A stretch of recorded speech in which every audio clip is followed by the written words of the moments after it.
Hello friends, ஃப்ளிப்கார்ட்டில் நீங்கள் முதல் தடவையாக ஒரு பொருளை ஆர்டர் பண்ணி வாங்க போகிறீங்களா? உங்களுக்கான வீடியோ தாங்க இந்த வீடியோ. அதாவது நீங்கள் ஒரு புதுசாக ஒரு மொபைல் ஃபோன், இல்லை எலக்ட்ரானிக்ஸ் சம்மந்தப்பட்ட டிவி அண்ட் அப்ளையன்சஸ், இல்லை ஃபேஷன் ஐட்டம், இது மாதிரி ஏதாவது ஒன்று நீங்கள் ஒரு பொருள் ஆர்டர் பண்ணி வாங்குறீங்க அப்படின்னா, எப்படி ஆர்டர் பண்ணி வாங்கலான்னு பார்க்கலாங்க. நீங்கள் நம்ம சேனலுக்கு பார்த்தா முதல் தடவை வரீங்கன்னா, நம்ம சேனலை மோட்டிவேட் பண்ணுறதுக்கு சப்ஸ்கிரைப் பண்ண மறந்துடாதீங்க. சப்ஸ்கிரைப் பண்ணிவிட்டு பக்கத்தில் ஒரு பெல் பட்டன் வருங்க, அதை அழுத்தி ஆள் கொடுக்க மறந்துடாதீங்க. சரி, வாங்க இன்றைக்கி வீடியோக்குள்ளே போகலாம்.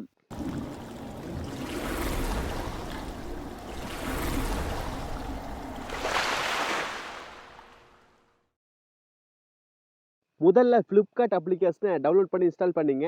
இன்ஸ்டால் பண்ணோன்னே நம்மளுக்கு லாங்குவேஜ் செலக்ட் பண்ண கேட்குங்க. உங்களுக்கு தமிழ் தெரியுமா, இங்கிலீஷ் தெரியுமா, ஏதாவது லாங்குவேஜ் தெரிஞ்சால் கிளிக் பண்ணிங்க. நான் ஜென்ரல் லாங்குவேஜ் இங்கிலீஷ்ல செலக்ட் பண்ணிக்கிறேன். நீங்கள் ஏதாவது லாங்குவேஜ் செலக்ட் பண்ணிக்கலாம், அது உங்கள் இஷ்டம் தான். இங்கிலீஷ் செலக்ட் பண்ணிட்டா எல்லாத்துக்கும் காமன் லாங்குவேஜ், அதுக்காக தான் நான் செலக்ட் பண்ணுறேன்.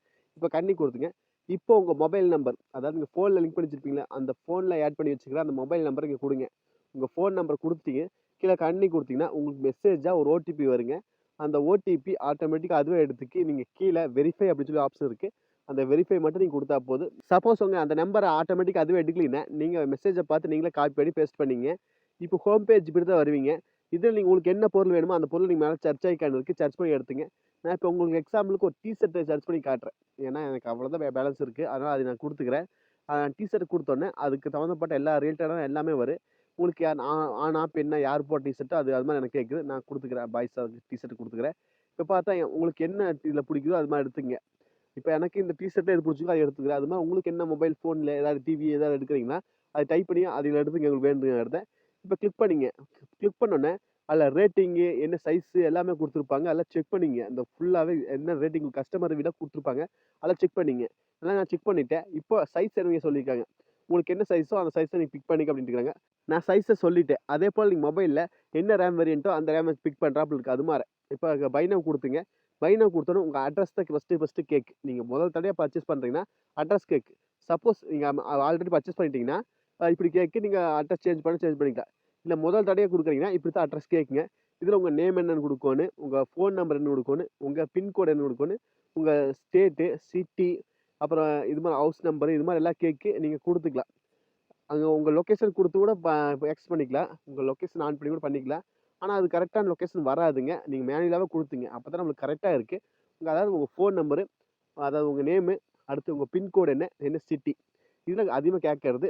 லேண்ட்மார்க் கூட கொஞ்சம் உங்களுக்கு கரெக்டாக என்ன உங்கள் வீட்டு பார்த்தா என்ன இருக்குது, ஒரு ஸ்கூலா இல்லை டிபார்ட்மெண்ட் ஸ்டோரா, இது மாதிரி பெருசாக நம்மளுக்கு அதிக பாப்புலரான வீடு இல்லைன்னா நம்மளுக்கு ஏதாவது எப்படி நம்ம லேண்ட்மார்க் கொடுத்துக்கலாம். அது மாதிரி கொடுத்து போட்டு கீழே சேவ் அட்ரஸ் அப்படின்னு சொல்லி பார்த்தீங்கன்னா அந்த சேவ் அட்ரஸ் அப்படிங்கிறத நீங்கள் கிளிக் பண்ணிக்கலாங்க.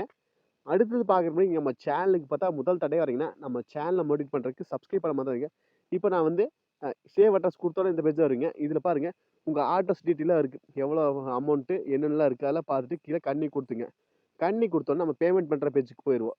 இதில் நீங்கள் யூபிஐயில் பண்ணுறீங்களா, இல்லை வேலெட்டில் பண்ணுறீங்களா, இல்லை டெபிட் கார்டு ஏடிஎம் கார்டில் பண்ணுறீங்களா, ஏடிஎம் கார்டு அப்படிலாம் பண்ணுறதா நீங்கள் அது மேலே கிளிக் பண்ணி அந்த ப்ராசஸ் பண்ணிக்க வேண்டியதா. அதாவது ஏடிஎம் கார்டுனா அந்த நம்பர் போட வேண்டியதாக இருக்குது. இல்லை கூகுள் பே, ஃபோன்பேனா யூபிஐ கிளிக் பண்ணி அந்த கூகுள் பே, ஃபோன்பே கிளிக் பண்ணிவிட்டு அந்த பின்கோடு அதை நீங்கள் வச்சுருக்க அந்த பின்னை போட்டால் போதுங்க, அப்படி பண்ணிக்கலாம். இல்லை ஏடிஎம் கார்டு, டெபிட் கார்டுனா அந்த கார்டில் இருக்கிற அந்த 14 நம்பரு, அந்த சிவி நம்பர்லாம் கொடுக்கணும். அடுத்தது கீழே கேஷ் ஆன் டெலிவரின்னு சொல்லி இருக்குது. உங்களுக்கு கேஷ் ஆன் டெலிவரி வேணும்னா நீங்கள் காசு கொடுத்து பொருள் வாங்குறாப்புல இருந்தால் அந்த கேஷ் ஆன் டெலிவரி கொடுத்துக்கலாம். அதிகமாக பொருளுக்கு இந்த கேஷ் ஆன் டெலிவரி ஆப்ஷன் வராதுங்க. கம்மி விலையாக இருந்தால் நம்மளுக்கு இந்த கேஷ் ஆன் டெலிவரி ஆப்ஷன் வருங்க. இப்போ நம்ம அந்த கேஷ் ஆன் டெலிவரி ஆப்ஷனை நீங்கள் கிளிக் பண்ணிக்கலாம். கிளிக் பண்ணிவிட்டு இப்போ நீங்கள் பிளேஸ் ஆர்டர் அப்படிங்கிறதுல அந்த பிளேஸ் ஆர்டர் அப்படிங்கிறது கிளிக் பண்ணிக்கலாம். இப்போ நான் கேஷ் ஆன் டெலிவரி வாங்குறேன், அதனால் இப்போ கன்ஃபார்ம் பண்ணிக்கிறேன். அதாவது ஆர்டரை கன்ஃபார்ம் பண்ணிக்கலாம்னு இருக்குது. நான் கன்ஃபார்ம் கொடுத்துக்கிறேன். இப்போ பாருங்கள் நம்மளுக்கு ஆர்டர் வந்து பிளேஸ் ஆகிடுச்சு. நீங்கள் இந்த வேலை தான் ஒரு பொருளை ஆர்டர் பண்ணி வாங்க முடியுங்க. அதாவது கேஷ் ஆன் டெலிவரியாக இருந்தாலும் சரி, இல்லை யூபிஐ அதாவது ஃபோன்பே, கூகுள் பேயாக இருந்தாலும் சரி, இல்லை ஏடிஎம் கார்டாக இருந்தாலும் சரி, நீங்கள் இந்த வேலை தான் ஒரு பொருளை ஆர்டர் பண்ணி வாங்க முடியுங்க. அதாவது உங்கள் பொருள் என்னன்னு சொல்லி எடுத்துங்க. அதில் என்ன சைஸு, இல்லை என்ன ரேமு, இல்லை இது மாதிரி என்ன அதில் என்ன தேவையோ அதை எடுத்துங்க. கீழே கஸ்டமர் ரிவ்யூ இருக்குது, அதை செக் பண்ணிங்க. செக் பண்ணிவிட்டு உங்கள் அட்ரஸ் என்னன்னு கொடுத்துங்க. கொடுத்து போட்டு அதாவது நீங்கள் எந்த பேமெண்ட்டு யூபிஐயில் பண்ணுறீங்களா, இல்லை கேஷ் ஆன் டெலிவரியா, இல்லை ஏடிஎம் கார்டு அதை கொடுத்து போட்டு நீங்கள் கன்ஃபார்ம் பண்ணிக்க வேண்டாம். இப்போ பாருங்கள் ஆர்டர் பண்ண பொருளை எங்கே இருக்குன்னு சொல்லி பார்க்கலாங்க. இப்போ ஹோம் பேஜ் வந்துங்க. கீழே பாருங்கள் 5 ஐக்கான் இல்லை அக்கௌண்ட்டுன்னு சொல்லி பார்த்தீங்களா, அந்த அக்கௌண்ட் அப்படின்னு கிளிக் பண்ணிங்க. இல்லை மேலே பாருங்கள் ஆர்டர்ஸ் அப்படின்னு சொல்லி இருக்குது. அந்த ஆர்டர்ஸ் கிளிக் பண்ணால் நீங்கள் இப்போ ஆர்டர் பண்ணீங்களா அந்த பொருள் இங்கே தான் இருக்குது. அதை நீங்கள் கிளிக் பண்ணிக்கலாம். கிளிக் பண்ணிவிட்டு அது என்ன டேட்டில் வருது, என்ன என்ன நிலைமையில் இருக்குது உங்கள் ஆர்டர் அப்படின்னு சொல்லி நீங்கள் செக் பண்ணிக்கலாம், டெய்லி செக் பண்ணிக்கலாம், இல்லை எப்போ செக் பண்ணிக்கலாம். இப்போ பார்த்து கீழே பாருங்கள், இப்போ தான் நான் ஆர்டரை கன்ஃபார்ம் பண்ணியிருக்கேன். அடுத்தது எப்போ ஸ்கிப்ட் ஆகுது, எப்போ அவுட் ஆஃப் டெலிவரி, எப்போ நம்மளுக்கு வரப்போகுது, எப்போ டெலிவரி ஆகுதுன்னு சொல்லி ஒவ்வொரு இதாக இருக்குது, ட்ராக் பண்ணிக்கலாம். அது எப்போ வருதோ அப்போ உள்ள அந்த காலம் ஃபில் ஆகிட்டே வருங்க. இது மாதிரி நீங்கள் ஆர்டரை வந்து பார்த்துக்கலாம். அவ்வளோதாங்க. இந்த வீடியோ டவுட்னா கண்டிப்பாக கான்வர்ஸில் கேளுங்க. உங்களுக்கு ஆர்டர் எப்படி கேன்சல் பண்ண தெரியலனா அதுக்கு தனியாக வீடியோ போட்டிருக்கு. இல்லை ரிட்டன் ரீஃபண்ட் பண்ண அமௌண்ட் எப்படி வாங்குறது, இல்லை இஎம்ஐயில் எப்படி பொருள் வாங்குறதுன்னு சொல்லி தனித்தனியாக வீடியோ போட்டிருக்கு. செக் பண்ணி பாருங்கள். நம்ம சேனல் புதுசாக இருந்தால் சப்ஸ்கிரைப் பண்ண மறந்துடாதீங்க. சப்ஸ்கிரைப் பண்ணிவிட்டு பக்கத்தில் ஒரு பெல் பட்டன் வருங்க, அதை அழுத்தி ஆள் கொடுக்க மறந்துடாதீங்க. மீண்டும் ஒரு நல்ல பதிவு சந்திப்போம் நண்பர்களே. Bye, take care.